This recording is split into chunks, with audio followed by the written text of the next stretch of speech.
పార్క్వుడ్ international school కు CBSE affiliation రద్దు చేసింది. స్కూల్ డైరెక్టర్ ఆయుబ్ ఓ విద్యార్థినిపై అత్యాచారానికి పాల్పడిన విషయం వెలుగు చూసిన తర్వాత రాష్ట్ర ఉన్నత విద్యాశాఖతో పాటు సిబిఎస్ఈ కూడా ఈ వ్యవహారంపై విచారణ జరిపింది. యాజమాన్యం పలు నిబంధనలు ఉల్లంఘించిన విషయం బయటపడడంతో ఈ స్కూల్ కు గుర్తింపును రద్దు చేసింది. రంగారెడ్డి జిల్లా వికారాబాద్లోని పార్క్వుడ్ ఇంటర్నేషనల్ స్కూల్ గుర్తింపును రద్దు చేస్తూ సిబిఎస్ఈ ఉత్తర్వులు జారీ చేసింది. ఈ స్కూల్లో చదువుతున్న ఓ విద్యార్థినిపై డైరెక్టర్ మహమ్మద్ సలావుద్దీన్ అయూబ్ అత్యాచారానికి పాల్పడడంతో పాటు నిబంధనలను అతిక్రమించిన నేపథ్యంలో ఈ నిర్ణయం తీసుకుంది.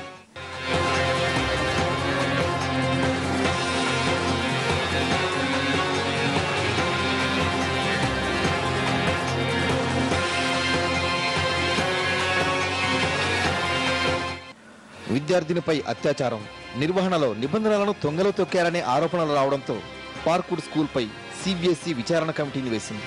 బాలికల హాస్టల్కు వార్డెను నియమించకపోగా డైరెక్టర్ అయూబ్ కూడా అందులోనే నివసించేవాడనే విషయం విచారణలో తేలింది. అలాగే ఐసిఎస్ఈ, సిబిఎస్ఈ క్లాసుల్ని ఒకే పాఠశాల ప్రాంగణంలో నడపడంతో పాటు మరో కోచింగ్ సెంటర్ను కూడా నడుపుతున్న వైనం వెలుగు చూసింది. పలు బోర్డు సూచనల్ని యాజమాన్యం తుంగలోకి తొక్కిన నేపథ్యంలో పార్క్వుడ్ స్కూల్ గుర్తింపును సిబిఎస్ఈ రద్దు చేసింది. పార్క్వుడ్ స్కూల్లో వెంటనే అడ్మిషన్లు నిలిపివేయాలని ఆదేశాలు జారీ చేశారు సిబిఎస్ఈ కార్యదర్శి వీరా గుప్తా.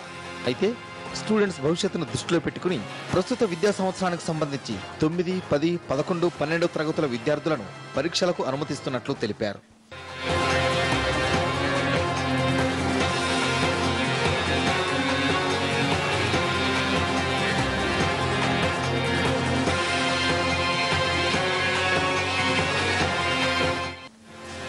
ఓ విద్యార్థిని చంపుతానని బెదిరించి స్కూల్ డైరెక్టర్ అయూబ్ అత్యాచారానికి పాల్పడుతున్న విషయం గత ఏడాది జూలైలో వెలుగులోకి వచ్చింది. విద్యార్థిని ఫిర్యాదు మేరకు అయూబ్ను పోలీసులు అరెస్ట్ చేశారు. మరోవైపు పార్క్వుడ్ స్కూల్ నిర్వహణపై పాఠశాల విద్యాశాఖ విచారణ జరిపింది. స్కూల్ యాజమాన్యం నిబంధనలు అతిక్రమించిన వైనం బయటపడడంతో 7 ఏళ్లుగా ఆ స్కూల్కు ఉన్న ఎన్ఓసీని రద్దు చేసింది.